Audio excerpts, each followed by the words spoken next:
The Love for Three Oranges or The Three Citrons is an Italian literary fairy tale written by Giambattista Basile in the Pentamerone. It is the concluding tale, and the one the heroine of the framed story uses to reveal that an impostor has taken her place.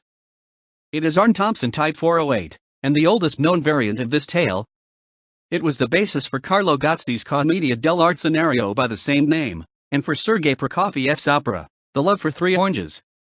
Italo Calvino included a variant, The Love of the Three Pomegranates, an Abruzzese version, but noted that he could have selected from 40 different Italian versions, with a wide array of fruit.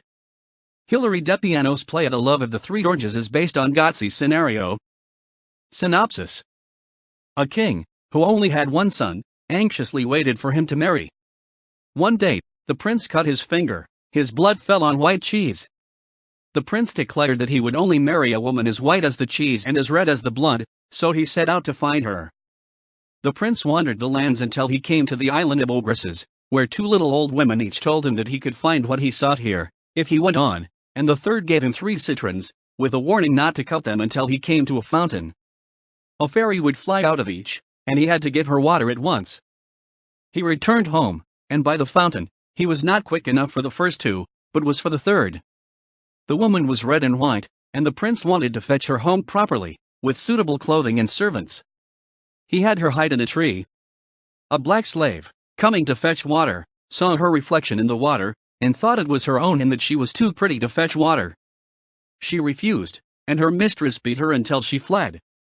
The fairy laughed at her in the garden, and the slave noticed her. She asked her story and on hearing it, offered to arrange her hair for the prince. When the fairy agreed, she stuck a pin into her head, and the fairy only escaped by turning into a bird. When the prince returned, the slave claimed that wicked magic had transformed her. The prince and his parents prepared for the wedding. The bird flew to the kitchen and asked after the cooking.